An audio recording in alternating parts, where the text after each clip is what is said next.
Hoy vamos a ver la clase número 50 de nuestra escuela, donde estamos estudiando mi libro El Reino de Dios. Estamos en el capítulo 18 del libro, hoy vamos a terminar el capítulo 18, que se titula Conquista Espiritual. Decíamos allí, también lo podría llamar lucha espiritual, algunos le llaman guerra espiritual, aunque ya vimos que quizá no es el término más apropiado, pero tú llámalo como quieras a fin del día. El tema es que acá hay un enfoque específico y es cómo establecemos el reino en una ciudad y en una nación. Ese es el enfoque de este capítulo. El tema es tan amplio que daría para escribir muchos libros. Entonces, es inevitable dejar cosas afuera. Algunas cosas que dejamos afuera de este capítulo, por ejemplo, es estrategias para las luchas espirituales que enfrentamos en nuestro día a día, porque las enfrentamos. ¿Cómo detectar? Hablábamos allí, por ejemplo, no ignoramos las maquinaciones de Satanás. Mencionamos los estratagemas de Satanás. Y Satanás hace planes en contra tuya, también individualmente, como familia. ¿Cómo detectar, cómo discernir cuándo es un ataque de las tinieblas y cuándo es meramente algo que pasó? Porque tampoco podemos ver demonio en todos lados. Ahí opera el discernimiento de espíritus. Todo ese aspecto más personal lo dejamos afuera, porque el enfoque de este capítulo es cómo establecemos el reino en una ciudad y en una nación, porque el evangelio funciona para ciudades y funciona para naciones. Yo creo que es posible ver ciudades completas convertirse a Cristo. ¿Por qué no? Y acá vimos algunos principios de cómo eso puede llegar a ser posible. Y tiene que ver con entender que los principados y potestades que antes tenían autoridad legal para oprimir a los pueblos ya no la tienen más. Su autoridad que la ejercen es ilegal a la luz de la cruz. Y nosotros, los embajadores del reino, todos nosotros, tenemos una orden de desalojo para notificar a los principados y potestades que deben desalojar las ciudades, las naciones, que tienen que entregar las almas que tenían oprimidas bajo su autoridad y que las almas deben ser trasladadas al reino del amado Hijo. Ese es el nivel de autoridad en que opera la iglesia, que debiese operar. Y legalmente ya estamos allí. El tema es que se nos revele y dejemos de querer pelear con demonios chiquititos que vienen a despertarte en la noche y empecemos a confrontar a las potestades. ¿Y cómo lo hacemos? Bueno, hoy día vamos a ver cómo se hace. ¿Pero para qué? No para entretenerme, sino para liberar naciones, liberar pueblos y de hacer discípulos a todas las naciones. Me estoy adelantando en un concepto, pero ahí fíjate que no dice que hagas discípulos a personas, sino a naciones. El evangelio no funciona solo con individuos, tiene el poder de salvar naciones enteras, individuo por individuo, porque no existe una cosa así como que ahora supongamos, nos vamos a la India, se convierte el presidente y ahora son todos los indios cristianos. No funciona así. No, esto no es, y que eso ya fracasó en el pasado. Lo intentó hacer Constantino, en la época ahí de Constantino. Lo intentó hacer después, por ejemplo, el luteranismo, e incluso la iglesia, los inicios de la iglesia reformada y con Calvino, en Ginebra somos todos protestantes. A ver, no funciona así. Pero el evangelio, y lo vamos a ver después, sí tiene el poder de leudar una sociedad, sí lo tiene. Pero ya vamos a llegar allí. Entonces hoy vamos a cerrar el tema que tiene que ver con la lucha espiritual, conquista espiritual, cómo el reino conquista territorios. Y estuvimos hablando, esta es la tercera clase sobre el tema, estuvimos hablando sobre el origen del conflicto, ahí en Génesis, la muerte toda inclusiva de Cristo.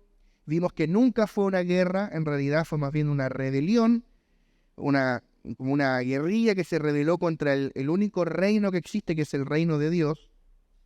Vimos que el conflicto terminó y fue declarada la paz. Hablamos un poco de la lucha espiritual. Y la semana pasada hablamos de cómo opera el mundo espiritual después de la resurrección. Que los principados y potestades ya no tienen autoridad legal. Ejercen una autoridad, sí, pero ilegal, a la sombra de la ley. Es igual que cuando en algunos barrios de las ciudades los narcos se toman los barrios y los policías se atreven a entrar. De facto el que gobierna ahí es el narco, pero es una autoridad ilegal. Legalmente el que gobierna es el Estado de ese país. Bueno, Entonces, vimos ahí cómo opera el mundo espiritual y hablamos del principio del interruptor. ¿Se acuerda o no? Y el principio de la botella de agua. En el antiguo pacto, antes de la cruz y la resurrección, el mundo era como una botella llena de agua. Si tú le echabas una gotita de agua de alcantarilla, todo está contaminado. Tú no te tomarías esa agua. Yo no me tomaría este café si hubiera una gotita de agua de alcantarilla, porque está todo contaminado. Ahora mismo si es el 0,01%, me voy a enfermar. Yo no lo tomaría. O sea que en el mundo espiritual, antes de la cruz, una pequeña impureza te hacía todo impuro. Todo estaba contaminado. Era muy complejo. Pero ahora en el mundo espiritual, después de la resurrección, opera el principio del interruptor, que si tú enciendes la luz, entonces las tinieblas huyen, despavoridas, desaparecen. ¿A dónde van? No sé, pero desaparecen. Sin entrar en temas filosóficos, no, quédate en el objetivo de esto. Tú prendes la luz, no hay más tinieblas, punto. El objetivo de esto, lo tangible. Acá prendimos la luz cuando llegamos y las tinieblas no sé dónde están. No es que están en un rincón ahí, parapetadas. No, nos van a sacar. Y tú empiezas a sacar las tinieblas, ya, sale. No. Prendiste la luz, fue tan simple, fue tan fácil, fue tan automático. Así opera el mundo espiritual ahora. ¿Por qué? Porque fue establecido un principio en el mundo espiritual. Así como en el mundo natural, que está en Génesis, y es que la luz en las tinieblas resplandece y las tinieblas no prevalecieron contra ella. Eso lo dice Juan en el capítulo 1 de su Evangelio. Ese principio operó, y mencionábamos esto y lo repito ahora, lo mencionábamos la semana anterior, operó primero este principio en la creación del mundo físico, que fue creado a la imagen del mundo espiritual. En el mundo físico, cuando Dios creó el primer haz de luz, podríamos decir el primer fotón, que es la partícula, dicen, ¿no? La partícula fundamental de la luz. Bueno, el primer haz de luz, en ese momento hubo una lucha entre la luz y las tinieblas. Las tinieblas intentaron apagar la luz, pero no pudieron. Y la luz se propagó sin que nada la detuviera. Y fue establecido un principio en ese momento, en el mundo físico, y es que la luz en las tinieblas resplandece y las tinieblas no prevalecieron contra ella. Lo intentaron una vez y no pudieron. Por eso tú tienes tanta fe en ese principio que tú enciendes la luz y te olvidas de las tinieblas. Salen, punto. Es que salen solas. No necesitas andar con una linterna recorriendo cada recoveco porque es que la luz llega a todos lados. Tú prendiste la luz, se acabó. Huyen las tinieblas. Bueno, ese principio opera también en el mundo espiritual, porque la luz verdadera es Cristo. Y Juan habla y dice, aquella luz verdadera que alumbra a todo hombre venía a este mundo. Juan dice, en él estaba la vida, en la eternidad pasada, en Cristo estaba la vida, en el verbo, en logos. En él estaba la vida y la vida era la luz de los hombres. Y aquella luz verdadera que alumbra a todo hombre venía a este mundo. Y dice también, la luz, esta luz en las tinieblas resplandece y las tinieblas no prevalecieron contra ella. O sea que en la cruz y en la resurrección de Cristo hubo esta misma lucha entre ese primer haz de luz y las tinieblas. Cristo es la luz, la verdadera luz, la luz verdadera que alumbra a todo hombre, vino a este mundo, murió en la cruz, y cuando Él resucitó entre los muertos, una lucha, porque Él empezó a brillar y las tinieblas intentaron impedirlo. ¿Y qué crees tú que pasó? No pudieron, no prevalecieron contra la luz, que es Cristo.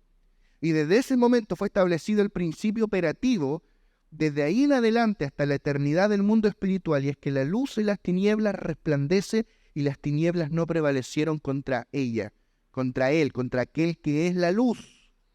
Por ende, cada vez que tú enciendas la luz en el mundo espiritual, cada vez que Cristo sea manifestado de forma tangible, las tinieblas van a huir, siempre.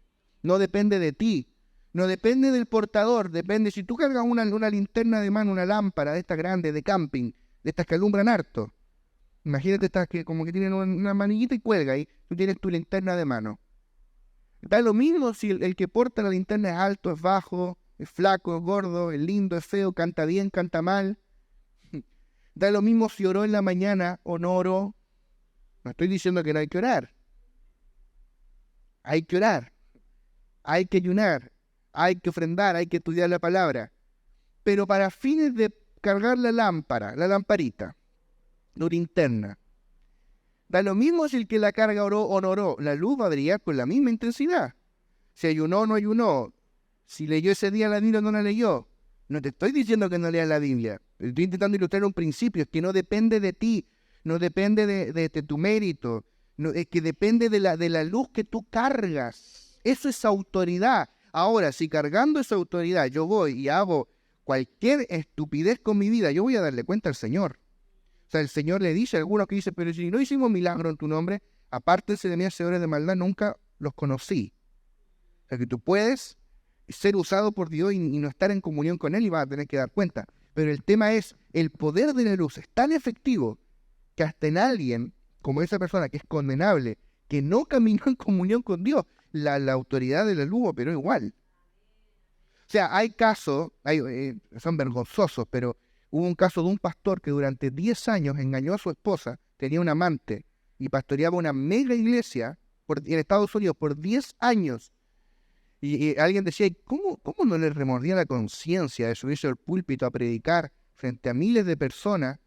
Por último, fuera una casa iglesia chiquitita, no, miles de personas, y no te remuerde la conciencia. Bueno, pero el tema es, tú ahí, entre otras cosas, ves cómo el unción opera indistintamente de la disposición del vaso. O sea, si tú vives en santidad, o si tú no vives en santidad, por amor a la gente, y porque la unción te fue delegada, tú la cargas, va a operar igual. Después vas a tener que dar cuenta si tú no vives acorde al Evangelio.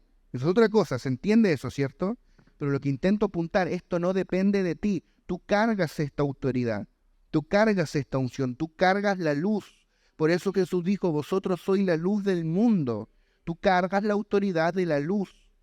Cuando tú en un lugar con tinieblas aprietas el interruptor y enciendes la luz, las tinieblas huyen. No cuando tú agarras un libro y le lees que la luz es una onda electromagnética que viaja a 300.000, no sé, metros por segundo, lo que sea, ya no me acuerdo el número. Eso no sirve. O sea, no estoy diciendo que lo que expulsa las tinieblas es el mero conocimiento bíblico o el qué sé yo. No, es la manifestación de aquel que es la luz. Manifestar a Cristo, manifestar el poder de Cristo en un lugar. Eso ahuyenta las tinieblas y es infinitas veces más efectivo que gritarle a los demonios. Que también echamos fuera demonios, por supuesto que lo hacemos. Por supuesto que lo hacemos. Y donde más nos hemos pillado endemoniados es en la India.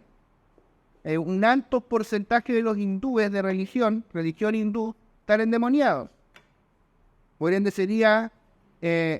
tendría que estar loco para pararme acá y decirte que no existe eso. Sí existe la posesión demoníaca. Sí existe la expulsión de demonios, que Jesús nos mandó a echar fuera demonios.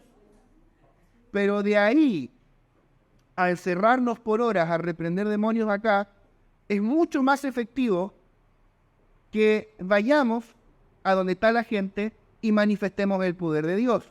Que encendamos la luz. ¿Por qué? Porque la luz tiene un poder que la luz en las tinieblas resplandece y las tinieblas no prevalecieron contra él. Cada vez que resplandece la luz de Cristo, las tinieblas huyen despavoridas.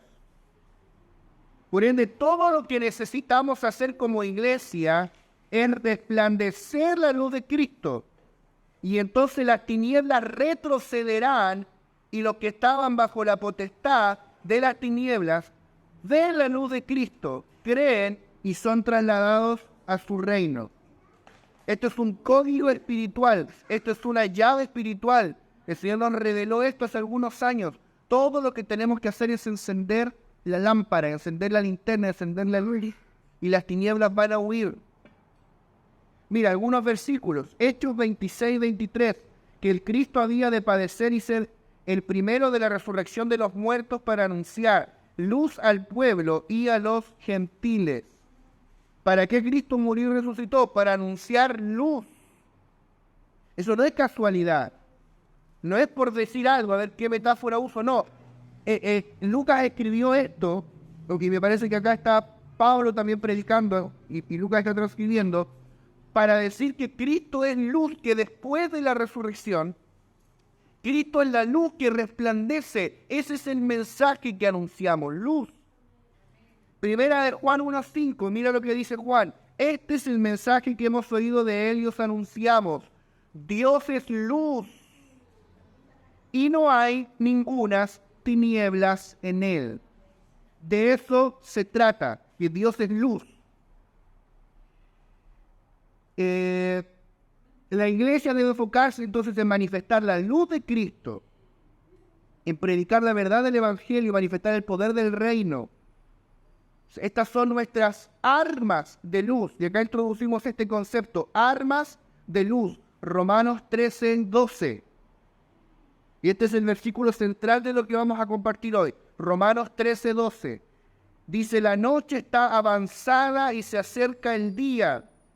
Desechemos pues las obras de las tinieblas y vistámonos las armas de la luz.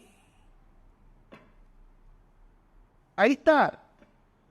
Pablo dice en otro lugar que las armas de nuestra milicia no son carnales, sino poderosas en Dios para la destrucción de fortalezas. ¿Cuáles son esas armas? Armas de luz. ¿Cuáles son las armas de luz? Es manifestar la luz de Cristo. Esa es tu arma del mundo espiritual. No es contarle a los demonios cuánto sabes de Biblia. Es manifestar la luz, que es Cristo.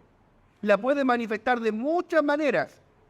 Hablando, predicando, sanando a un enfermo, soltando una palabra de ciencia, cualquier cosa que sea una manifestación del Cristo vivo y resucitado a través de ti, eso pone en fuga a las tinieblas. ¿Se entiende?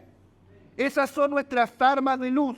Entonces, si vamos a hacer guerra espiritual, o lucha espiritual, o conquista espiritual, si vamos a conquistar nuestros territorios para el reino, las armas que tenemos que usar son las armas de luz. Es manifestar la luz, que es Cristo. Porque esta luz de las tinieblas resplandece, y las tinieblas no prevalecieron contra ella. Yo les contaba la otra vez, y no es porque cuente testimonio de nosotros para ser autorreferentes, porque soy la persona que conozco más de cerca. Me consta que fue así, y no me lo contaron. Cuando nos paramos en esa iglesia en la India, donde habían hecho magia negra, donde cada vez que el pastor se subía lo ahorcaban.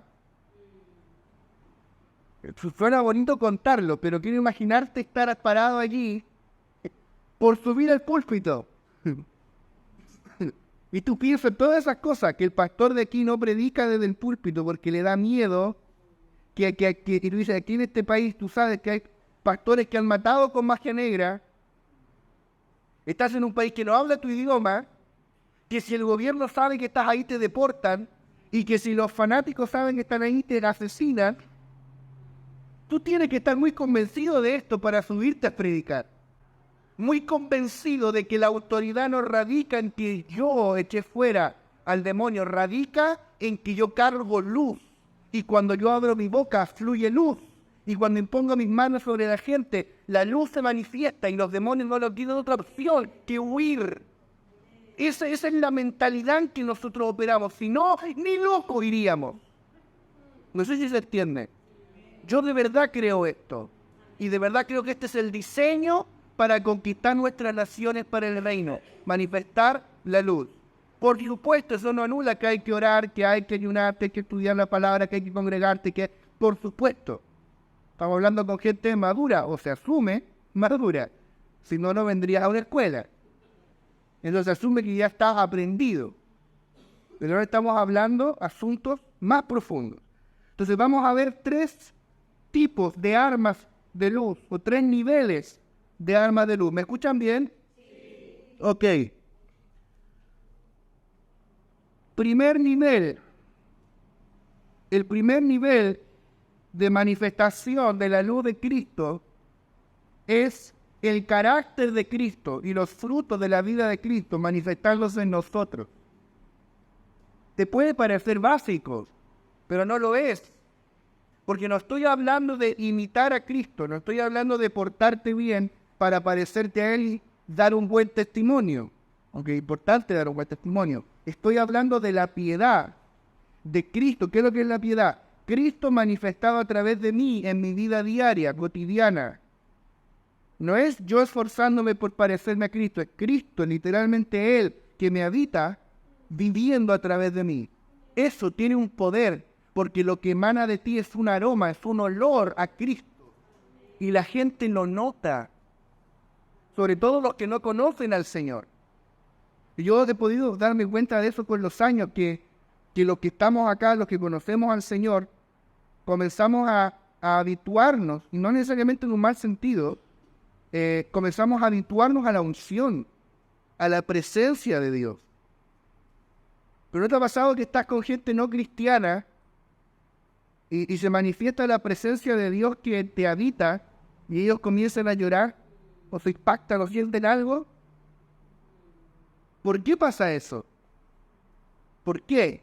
Porque ellos no conocen esa presencia. Es tremendamente impactante para ellos. Para nosotros es normal.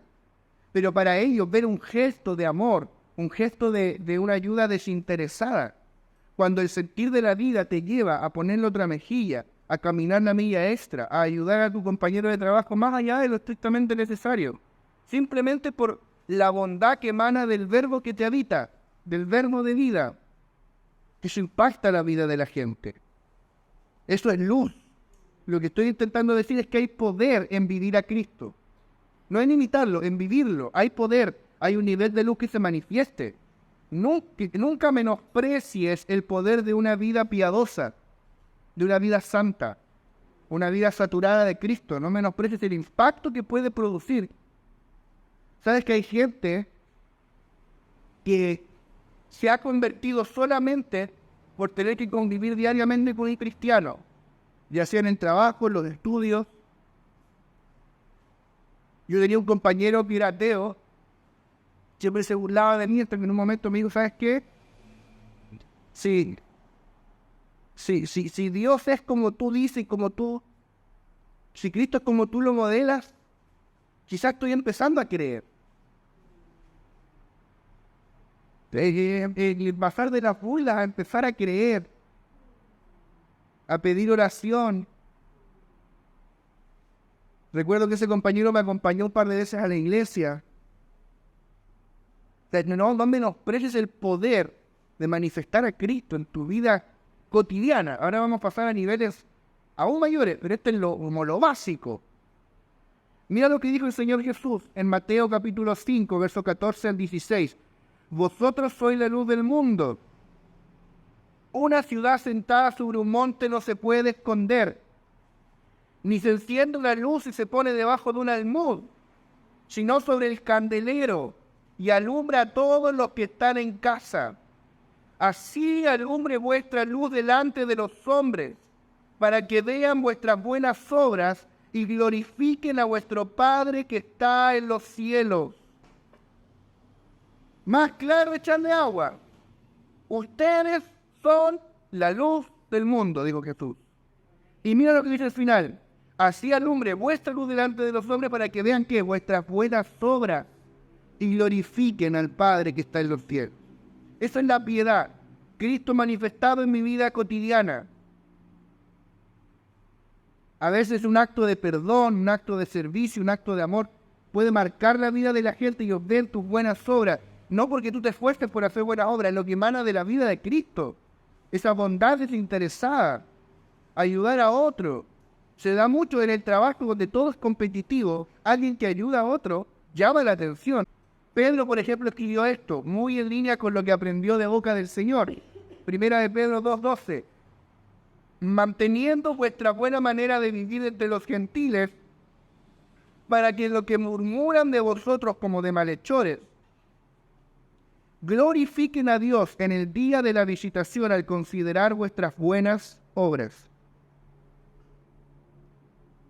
Cuando tú manifiestas a Cristo en lo cotidiano, estás en el trabajo, alguien te ofende, te quedas callado, cuentas una palabra de gracia. ¿Sabes lo que estás haciendo? Estás trayendo a Cristo a la escena. Que tú no eres inocente, estás manifestando la presencia de Dios.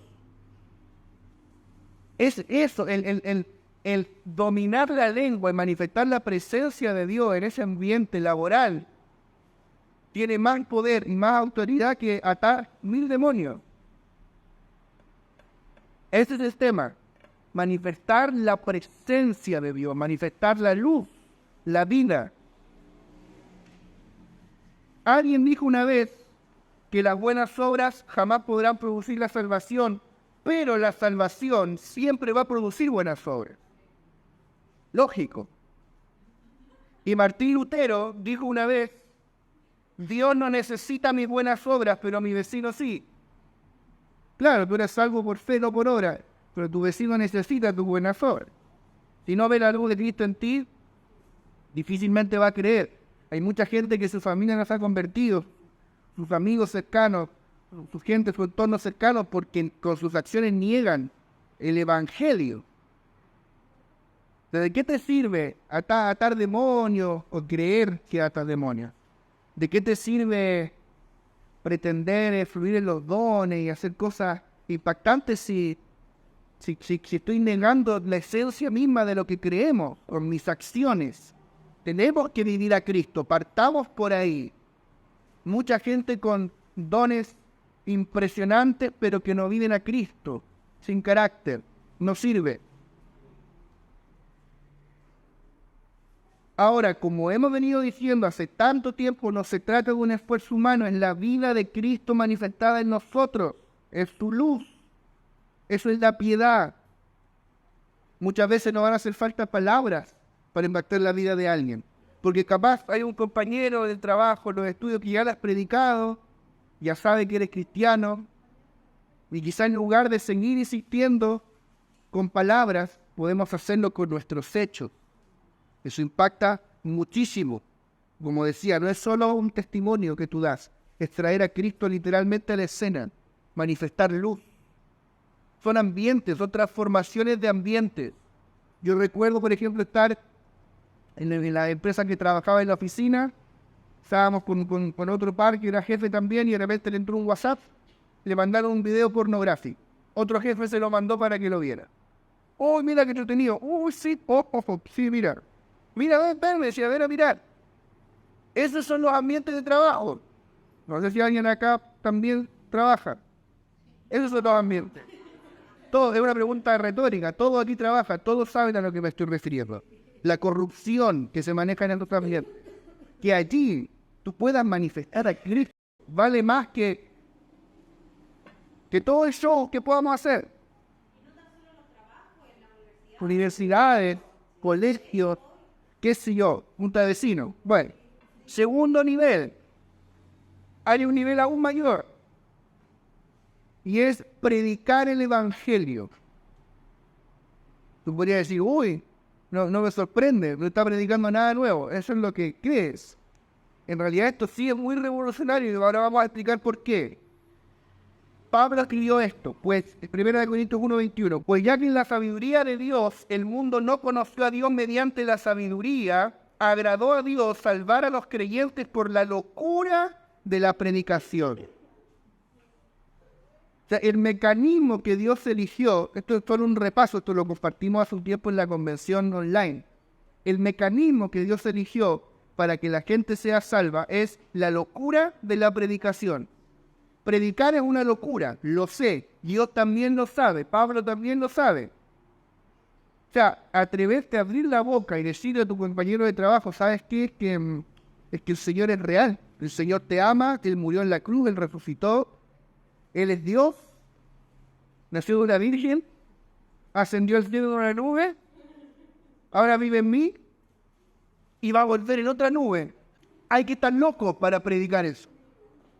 Pablo lo sabe, Dios también. Pero el Señor nos mandó a predicar. Y nadie será salvo a menos que estés lo suficientemente loco como para abrir tu boca y predicar el Evangelio. ¿Cuál es el asunto? De que Cristo es la palabra. Por ende, cuando tú predicas el Evangelio, lo que está fluyendo de tu boca no es conocimiento, es Cristo mismo. La palabra fluye de ti, la palabra que es Cristo. Por ende, predicar el Evangelio es traer a Cristo a la escena. Porque nosotros no predicamos conocimiento, predicamos por el Espíritu Santo. Llenos del Espíritu Santo, el Espíritu Santo habla a través de nosotros, y habla Cristo. Por ende, cuando predicamos, estamos haciendo resplandecer la luz de Cristo en ese lugar. O sea, predicar es una acción extremadamente violenta contra las tinieblas. Es exhibir a Cristo de una manera tremendamente gloriosa, porque nadie será salvo a menos que les prediquen. Amados hermanos, tenemos que entender esto. No importa cuántos días nos encerremos a orar aquí, si no salimos a predicarle a alguien, no se van a convertir. No estoy diciendo que no hay que orar. Estoy diciendo, si no predicamos, nadie se va a convertir. Parece una obviedad, pero se nos ha olvidado. La locura de la predicación. Romanos 10:14, porque todo aquel que invocara el nombre del Señor será salvo. ¿Cómo pues invocarán a aquel del cual no han creído? ¿Y cómo creerán en aquel de quien no han oído? ¿Y cómo oirán sin haber quien les predique? Esto lo desarrollamos después más largo en el libro de Esther. Échenle un vistazo el sábado. ¿Cómo irán si nadie les predica? Solamente por medio de que se anuncie la verdad, la gente podrá creer, y si creen en la verdad, serán salvos. Por ende, no podemos avergonzarnos del Evangelio. Romanos 1:16, porque no me avergüenzo del Evangelio, porque es poder de Dios para salvación a todo aquel que cree.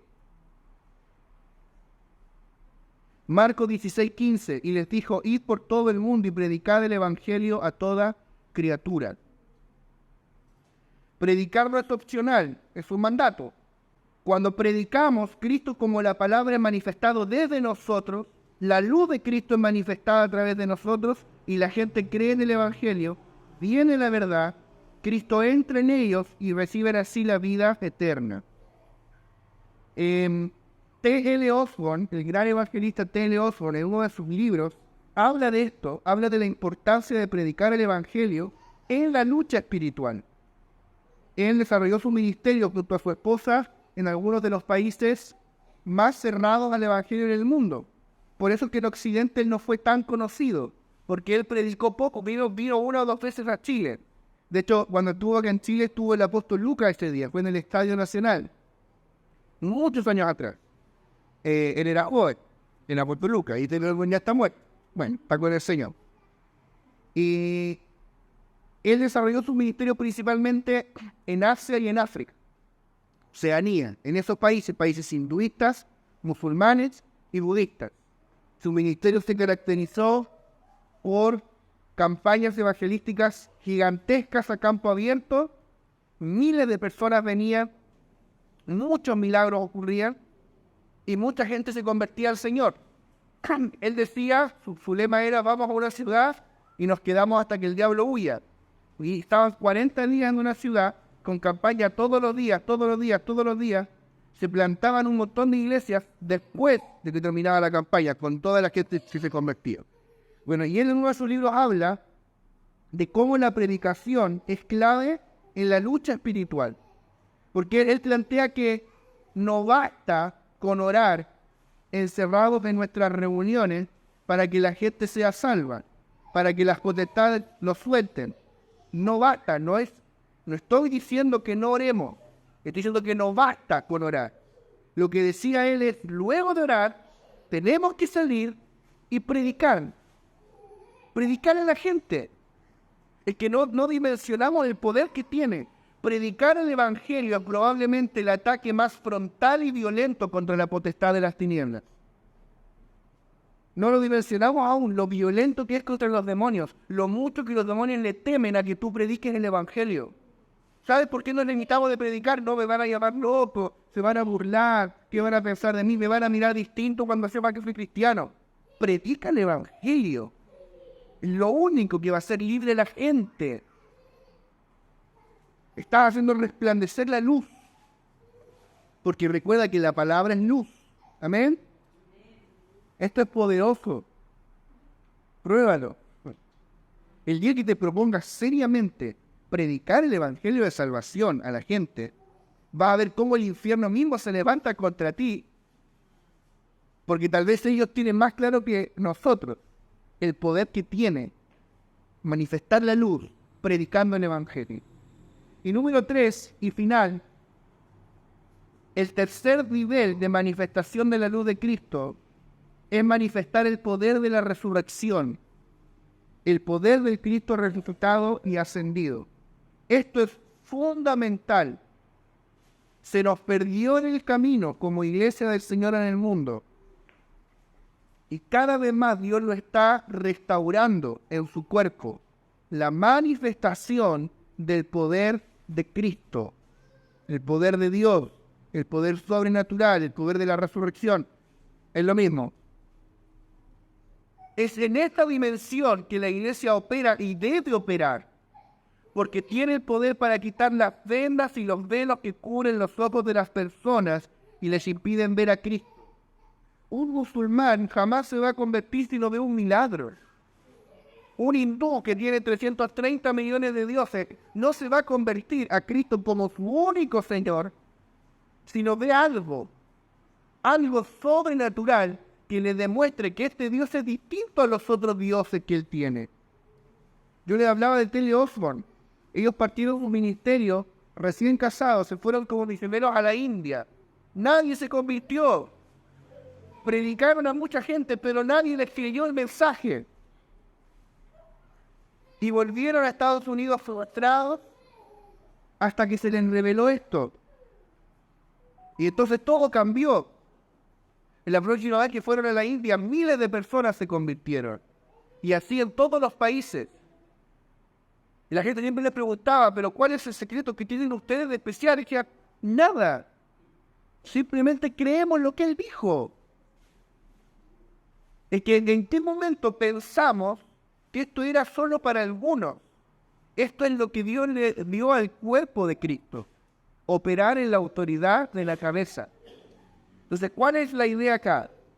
Que cualquier manifestación sobrenatural de Cristo en el ambiente natural produce una explosión tan grande de luz que las vendas de los ojos de la gente caen. Puede ser una palabra de ciencia, tan sencillo como eso. ¿Quién acá no sabe dar una palabra de ciencia?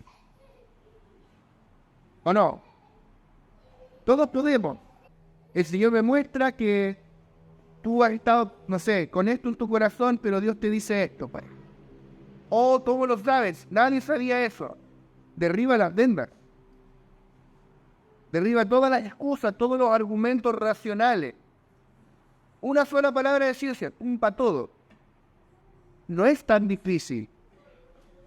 Una palabra profética, una palabra de sabiduría. Algo sobrenatural. Un milagro. Una sanidad. Cualquier cosa sobrenatural. Cualquiera. Todos acá tenemos a lo menos un don. Cualquier manifestación sobrenatural.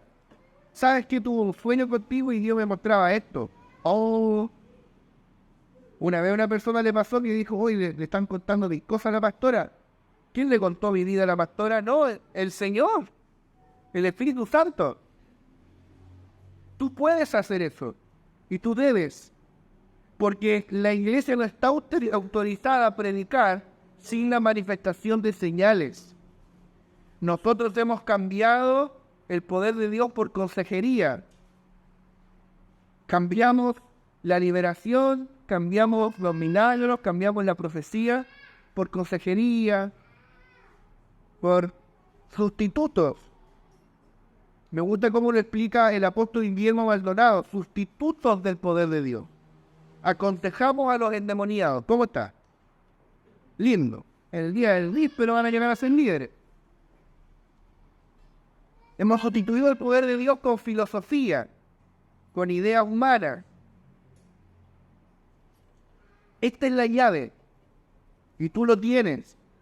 No te estoy hablando de algo que no tienes, sino que tienes. Tú cargas poder. Tú cargas unción. Manifiéstalo. Tal vez al principio, porque la palabra habla de la medida de fe. Tú manifiestas el poder de Dios conforme a la medida de fe. Tal vez todavía no te sientes con fe para orar por un cáncer, pero comienza orando por un dolor de cabeza. Tal vez no te sientes con fe para, no sé, profetizarle al presidente del país, pero profetízale a un compañero de trabajo. Dar una palabra de ciencia. Practica. Estábamos en la escuela del Nuevo Pacto y el apóstol Bernardo Tabatea daba algunos tips ahí para, como práctico, practicando. Un entrenamiento bien práctico. Decía ya, no le des una profecía larga, no, pídele al Señor una palabra. Una. ¿Cómo no te va a venir una palabra? Y se la comparte. Y él decía, practica con el mesero, practica con la micro, no sé. Practica. Esto es sobrenatural. Y creo que Dios nos está cada vez más llevando hacia aquí porque este es su diseño. Este es el diseño de cómo Dios desea que opere su iglesia. Es el único diseño que vemos en el libro de los Hechos. ¿Cómo lo hacían? Para ganar tanta gente, para consolidarla, para discipularla. No tenían internet, no tenían locales, no tenían manuales, ni siquiera estaba escrito el Nuevo Testamento. ¿Cómo lo hacían? Era el poder de Dios. ¿Cómo lo hacía Pablo cuando llegaba? Por ejemplo, tú ves cuando Pablo llega a Éfeso, una ciudad gobernada por una potestad que se llamaba Diana de los Efesios. Y después de algún tiempo, tú ves a los templos de Diana vacíos y los efesios preocupados de que la gran diosa Diana venga a hacer nada. La gente quemaba los libros de brujería en una gran montaña ahí de fuego, quemando los libros de brujería, convirtiéndose al Señor. ¿Cómo lo hizo Pablo? Simple. Predicaba milagro. A punta de predicación y de milagro se plantó la iglesia de Éfeso. Pablo aprendió eso después de que fue a Atenas e intentó discutir con los filósofos en sus propios términos. No le fue muy bien. Tenemos que volver a estudiar el libro de los Hechos. Ahí está el diseño. Y estoy convencido de que este es el diseño de Dios para su iglesia. Este es el arma de penetración espiritual, de ruptura espiritual. Este es el arma, es el poder de la resurrección. Se nos tiene que revelar esto. Estamos poco a poco entrando en esto. Poco a poco. Estamos comenzando a ver incipientemente cómo Dios nos lleva en esta dirección. Cada vez vemos más manifestaciones, pero va a llegar el día en que esto va a ser algo, pero así, total, absoluto, constante.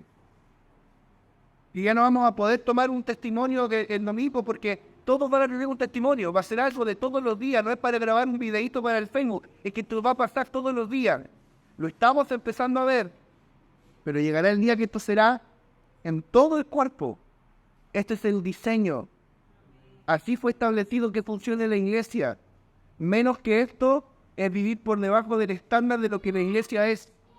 O sea, hemos vivido por debajo del estándar. Y quiero decirte algo. Lo único que se necesita para que veamos esto en nuestros días es creer. Es fe. Porque tú puedes decir, pero ¿por qué no vemos esto en nuestros días? Yo lo único que sé es que sea Dios veraz y todo hombre mentiroso. Si la Biblia dice que esto es el diseño, es porque esto es el diseño. Dios es veraz y el hombre mentiroso. O sea, el problema está del lado de acá, no del lado de él. Y una de las mayores razones por qué no vemos esto en plenitud manifestado es incredulidad. Y hace muchos años Dios nos mostró que el gran gigante que opera en Chile es la incredulidad. Incredulidad. Ese es el Goliat que hay que derribar en esta nación. Y tenemos que ser esos David que aunque son pequeños a los ojos de los hombres, le creen a Dios y tumban el gigante para que el poder de Dios se manifieste. ¿Cuántos testimonios no conocemos? El otro día enterramos a la mamá del pastor Carlos, que se fue con el Señor, ya entrada en años. Ella fue una mujer que primero, ella misma era un milagro. Estaba en un lecho de muerte, unos hermanos oraron por ella y se sanó instantáneamente. Y salió a comprar el pan y la persona que vendía el pan se desmayó del impacto porque pensó que era un fantasma. Pensó que la señora ya estaba muerta. Toda la cuadra se convirtió, 100 personas se convirtieron. Se plantó una iglesia solo con un testimonio, que era el de ella, que fue demasiado impactante. Y ella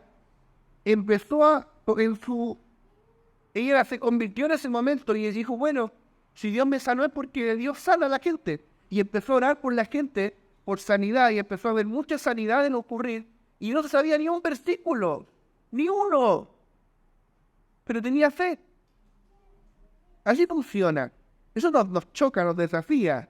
Tenemos que volver a esa fe simple, sencilla. Después aprendió algunos versículos, por supuesto. Obviamente, estudió la palabra, se discipuló. Un par de versículos. Marcos 16, del 15 al 18. Queda poquito. Y les dijo, id por todo el mundo y predicar el evangelio a toda criatura. El que creyere y fuere bautizado será salvo, mas el que no creyere será condenado. Y estas señales seguirán a los que creen. En mi nombre echarán fuera demonios. Hablarán nuevas lenguas. Tomarán en las manos serpientes, y si bebieren cosa mortífera no les hará daño. Sobre los enfermos pondrán sus manos y sanarán. ¿Será que le creemos al Señor? ¿Habrá alguien aquí que cree? ¿Seremos esos que creen como un niño? Tiempo de que volvamos a quizás ese primer amor, a creerle a Dios como niño. Mira, ¿qué dice acá? Jesús dijo, id por todo el mundo y predicad el evangelio a toda criatura. ¿Es opcional o es un mandato? Ok, retén eso. Ahora leamos Mateo 10:8. Sanad enfermos, limpiad leprosos, resucitad muertos, echad fuera demonios. De gracia recibisteis, dad de gracia. ¿Opcional o mandato? Si es mandato, volvamos al primero. Si es mandato predicar el evangelio es porque tú puedes predicarlo. No en ti mismo, es por la vida que portas, ok. Pero lo puedes hacer. Ahora que recibiste la vida lo puedes hacer. Si no pudieras no te lo mandaría. Y de la misma manera te dice, sana enfermo. Es un mandato. Es porque lo puedes hacer, no en ti mismo, es por la vida que portas. Echa fuera demonios, lo puedes hacer. No importa, a nosotros nunca nadie nos hizo un curso de cómo echar fuera demonios. Nunca. Pero lo puedes hacer. Resucitar muertos. Yo nunca he resucitado a un muerto. Aún. Pero le creo a Dios. Le creo a Dios. Sobre todo en la India, donde en la selva no hay hospitales. Pues el Señor lo resucita. Limpiar leprosos. La lepra es una bacteria, una infección. Se cura con antibiótico hoy día. ¿Qué pasa si no hay antibiótico? Tenemos un Dios sobrenatural. Hermano, tenemos que volver a este evangelio. Si no lo estamos viviendo, tenemos que volver.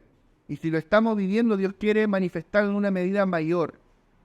Yo puedo testificar que cada vez más Dios nos está llevando a esto.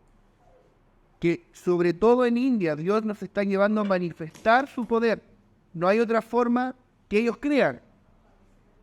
No hay otra forma en que crean. Pero no solo eso, sino que cada manifestación del poder de Dios, una simple palabra de ciencia, que aquí todos nos profetizamos entre nosotros, una simple palabra de ciencia, manifiesta el poder explosivo de Dios. Yo te desafío que esa misma palabra que tú das acá, suéltala cuando estés en tu trabajo, suéltala con tu círculo, con tu gente. Dale palabra de parte de Dios. Va a ver cómo lo sobrenatural se rompe, hace que caigan las vendas de los ojos de la gente. Tenemos que volver al sencillo y poderoso evangelio sobrenatural de Cristo. Ese es el diseño. Es así de sencillo, es así de simple. Amén. Primera de Corintios capítulo 2, versos 4 al 5. Y ni mi palabra ni mi predicación fue con palabras persuasivas de humana sabiduría, sino con demostración del Espíritu y de poder, para que vuestra fe no esté fundada en la sabiduría de los hombres, sino en el poder de Dios. O sea, Pablo dice, yo no prediqué con palabras de humana sabiduría, sino con demostración de dos cosas. Demostración del Espíritu Santo y de poder. Ya vamos a explicar eso en el próximo capítulo. El asunto es, si el Señor Jesucristo nos mandó a predicar con demostración del Espíritu y de poder, si Pedro, Juan y el resto de los 12 predicaron con demostración del Espíritu y de poder, recuerda Pedro y Juan yendo al templo, el cojo a las puertas del templo, recuerda la sombra de Pedro. Si el apóstol Pablo predicó con demostración del Espíritu y de poder, si el diácono Esteban en Hechos predicó con demostración del Espíritu y de poder, y todos los demás, es porque Dios nos está revelando el diseño de cómo Él quiere que opere su iglesia. El diseño de Dios para la predicación es la demostración del Espíritu y del poder de Dios. De esta forma caerán la venda de los ojos de los incrédulos y la luz de Cristo brillará con tanta fuerza que nada ni nadie la podrá contener. Debido a la poderosa y constante manifestación del Espíritu y de poder, las potestades territoriales retrocederán y entregarán las almas que tenían bajo servidumbre hasta que la ciudad entera se rinda a los pies de Cristo. Necesitamos, por ende, volver a leer el libro de los Hechos. Ahí están los diseños de cómo Dios desea que su iglesia opere. Y en el próximo capítulo, que se titula El poder de la resurrección, vamos a hablar específicamente sobre esto. El poder de la resurrección de Cristo operando a través de nosotros como el arma espiritual, el arma de lucha y de conquista espiritual. Vamos a desarrollar esto. Es solo a través de los diseños de Dios para su iglesia que podremos cumplir nuestra misión en la tierra. Entonces, ¿qué es lo que quiero que te lleves hoy a casa? Que el gran arma que tenemos es manifestar la luz de Cristo. Que hay un poder inconmensurable en la manifestación de Cristo en los ambientes. Y eso lo puedes hacer a través de tu vida cotidiana, a través de predicar o a través de cualquier manifestación sobrenatural de Cristo a través de ti. Desde la más pequeña a lo más impactante. No necesitas abrir un mar. Basta que opere un don. Pequeñito, tú crees que es pequeño. Para que la gente diga, wow, acá hay algo que no es natural. Recuerdo una vez una casa de iglesia a la que llegué y que justo antes que yo llegara se habían peleado. Y yo llegué y estaban aparentando que estaba todo bien. Y Dios me dice, ellos se pelearon. Y yo lo expuse. Y si tienen expuesto, dijeron, ¿cómo? ¿Pero cómo sabes? Es que el Espíritu Santo está aquí. Algo tan sencillo, a ti te parece minúsculo, pero rompe en el mundo espiritual.